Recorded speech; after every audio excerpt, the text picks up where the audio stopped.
Some trips, they're meant to help you escape, find some peace. This one, this one almost made the person telling the story disappear entirely.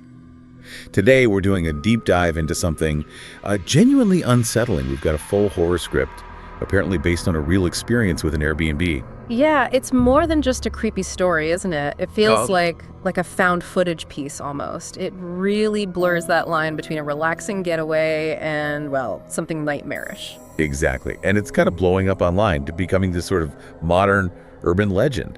So our mission today is to unpack this whole thing, look at the sequence of events, the really chilling details, and try to figure out why this story right now is hitting such a nerve. And it's fascinating how it starts, so mundane. Right, just booking a room. Seems totally innocent. But that's the hook, isn't it? Using something we all do, booking online, something we trust, and twisting it, subverting that trust, that feeling of digital safety.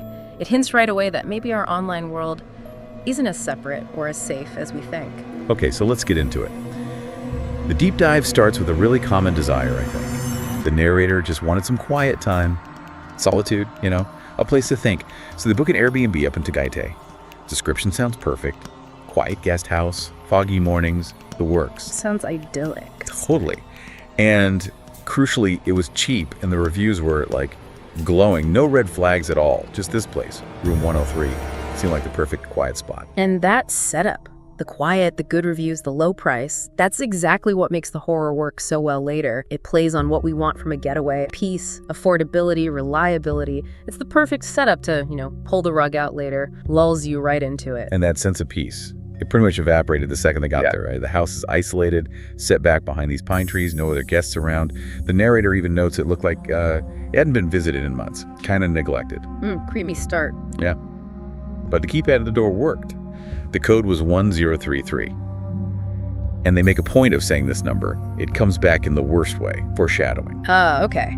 Planting that seed. Inside, the place was just cold, unnaturally cold. And the real kicker, zero connection, no Wi-Fi, no phone signal, nothing. Oh, wow. Okay, so immediately cut off. Completely. Just them, the wind, maybe some creaky floorboards. That's classic horror groundwork, isn't it? Stripping away the safety nets, the isolation, no way to call for help. It creates this vulnerability even before anything truly weird happens. Primal fear setting in. Exactly. And using that keypad code, something so normal as a recurring element that's clever, it becomes a symbol of being trapped later on. So the first night, things get weirder. Room 103, the room they booked, had this smell, musty, like wet cloth or old books. Unpleasant. Ugh, okay, setting the atmosphere. Then after the lights are out trying to sleep, they hear it. Footsteps. Inside the room. No, that's the thing. Pacing right outside their door. Right there. And they'd stop exactly at the door. Then start pacing again, stop again. Oh, that's unnerving. Totally. So they hold their breath, listen, try the people, see nothing. Even crack the door open. Empty hallway.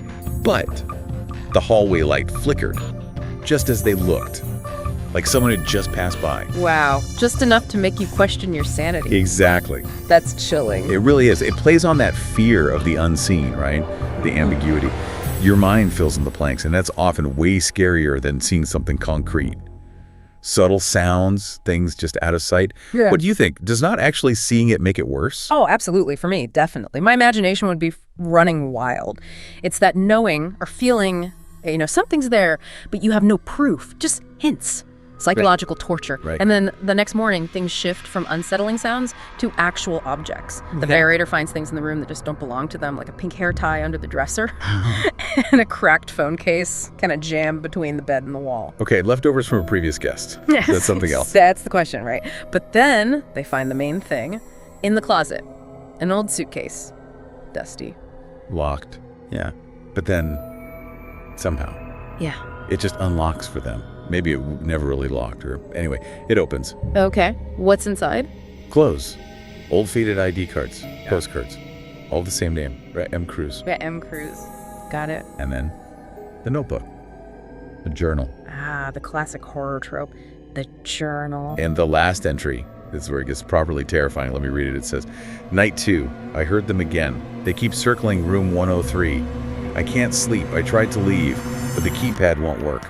The host stopped replying. Something is inside this house, watching me. If I don't make it out, Someone needs to find this. Wow. Okay. That changes everything. Right, suddenly it's not just footsteps. No, it's confirmation. It connects the narrator's experience to someone else's terror, a shared fate. The house isn't just creepy, it's a trap. And Ray M. Cruz, she didn't get out. That journal is basically a warning from beyond the grave. It completely escalates the stakes. Now the narrator knows they could be next. And that's exactly when the trap seems to, well, spring shut. Panic mode kicks in. The narrator grabs their phone, still no signal, no data. Tries the Airbnb app, no response from the host, nothing. Still cut off. Completely. Huh. They go to the door, try the keypad code again, that 1033. It just blinks red. Error. Won't open. The code stopped working, just like the journal said. Exactly like the journal said. And then they check their Airbnb booking again, maybe on a sliver of data or something cached. And their stay, it's been extended 3 more nights. What? They didn't do that. Nope. Someone or something extended it for them. Ah, it's chilling. Yeah. Modern horror twist, trapped by the app. Totally. So now they're desperate, rushing around, checking other ways out. Kitchen window, Yeah. locked tight. Bathroom window, nailed shut. Nailed shut, seriously. Seriously. So the only option left is the bedroom window. It has this weak latch. They don't even pack. Just force it open, squeeze through, and run. Literally run for their life. Wow. Okay, pure desperation escape. And this whole sequence, it really taps into modern fears, doesn't it? Relying on tech, the app, the keypad, your phone, and having it all turn against you, become part of the trap. It's like a digital cage. Very effective. So they get out, run down the isolated road, finally reach the main road, and they flag down a tricycle driver. Okay, finally, maybe some help. They try to explain what happened, where they just came from, and the driver. He goes pale.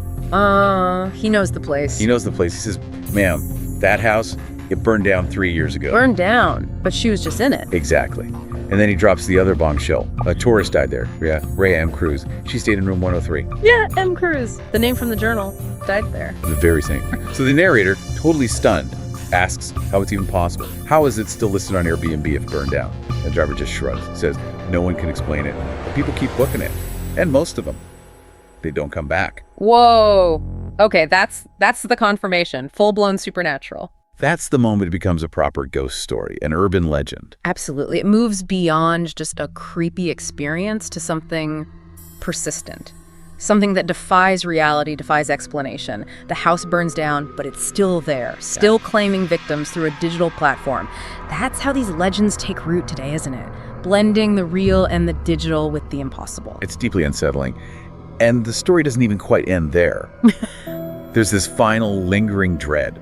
The narrator gets home, obviously shaken, reports the whole thing to Airbnb. Yeah. And to their credit, Airbnb takes the listing down. It disappears. Okay, so some resolution. For a while, they try to move on and forget about it. But about a month later, curiosity wins. They search Airbnb again, just to see. Yeah. It's back. Same pictures, same description. Yeah. Same glowing reviews. Room 103. Available to book. No, after it was taken down, it just reappeared. Like it never left. Yeah. But here's the absolute coldest chill of the whole story. They click on the reviews, and there's a new one. Yeah. 5-star review, posted just days before they searched. It reads, "Peaceful stay, foggy mornings, would love to come back again." Signed, RMC. RMC, Ray M. Cruz. The initials match. A review from the woman who supposedly died there 3 years ago. Oh my God. That's genuinely terrifying. Right. My jaw just dropped when I read that part. That detail. The impossible relisting, the review from RMC, it makes the horror feel endless. It suggests the digital realm, the platform itself, is haunted or complicit. That the cycle just continues, trapping new people. It's a ghost in the machine, literally refusing to be deleted. It's a terrifying thought that something physically gone can persist so strongly online, still luring people in. So this whole deep dive, this journey through room 103, it really is a stark warning, isn't it? Starts with wanting peace, ends with realizing some places are traps that won't let go. We saw the isolation, the weird signs, that chilling journal, the impossible relisting, and that final awful review. It paints this picture of a nightmare that just keeps going. So, yeah. The narrator's final words echo. If you ever see it listed, don't book it. Some reams just don't want you to leave. And this story really leaves you thinking, doesn't it? About how fragile our sense of safety is, even with familiar tools. It forces you to ask, what does it mean when a digital listing, something on Airbnb or anywhere else, can seem to exist beyond fire, beyond death? When a good deal or a quiet escape advertised on a platform we trust might actually be something else? Something inexplicable, persistent, and dangerous. How do we even tell what's real or safe anymore when the digital ghost of a place can reach out and try to pull you in? Makes you wonder what else is lurking just a click away.